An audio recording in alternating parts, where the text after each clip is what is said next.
My heart is hammering a little bit because the one thing I'm nervous about is that, not that I think there'd be anybody harmful in there, but if there is anybody in the cave already, that's going to give me any massive fright. I think once I get in there and get the place lit up, I'll be fine. A lot of bird poo. That's off-putting. Oh, shh! Oh. Calm down, Fiona. Calm down. In we go. A bunch of birds might fly out of here. I'm ready for it. I don't think there's any people in here, at least. It gets quiet as soon as you come in. The sound of the sea just disappears. It calls a writing on the wall. So here we are. There's nobody here. They've been there for a long time, which suggests the tide does not come in here. It's now about 7 p.m. High tide is at 11:50 p.m.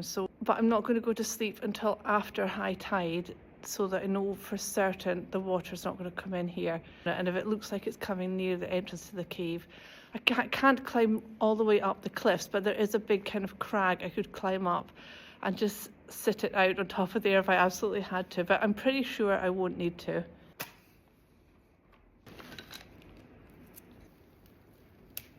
Cave woman has fire.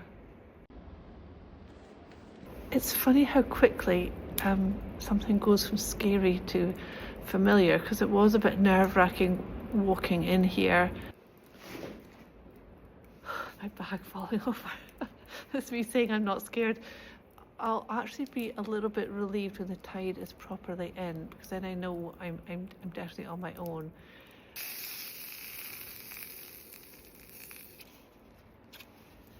One bit of steak, fillet steak, fire, a cave and a can of beer. I've come down to the shore to wash my pan. The tide is really coming in. Quite scary to see how fast it's coming in.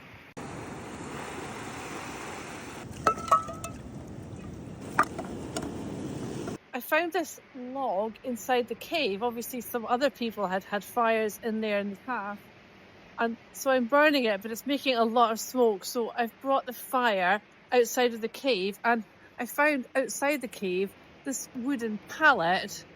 So I'm just sitting here outside the cave. The cave is just down there. It's nerve-wracking sitting here knowing that the tide has now come in to the point that I can't leave. I'm stuck here.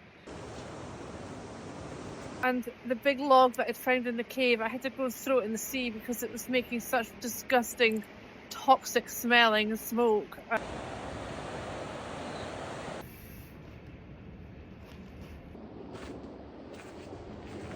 Low tide is at 5 to 6, so I want to wake up at 5:30, get out of here by 6:30.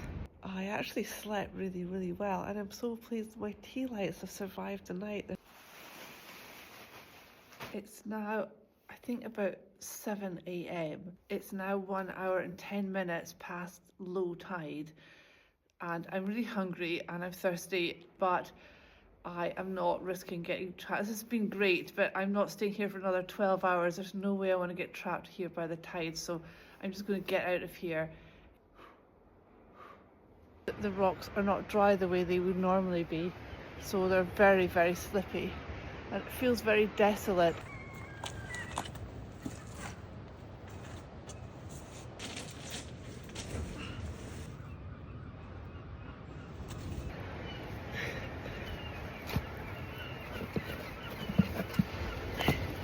I'm up. These steps are so slippy though. Look at them.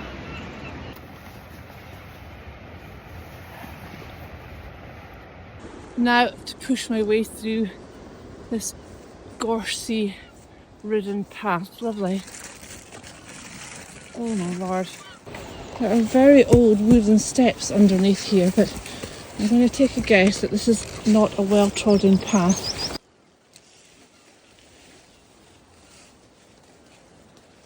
I'm not enjoying this at all. Oh, when is this going to end?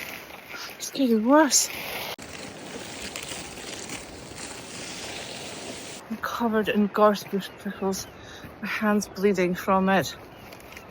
That was unpleasant.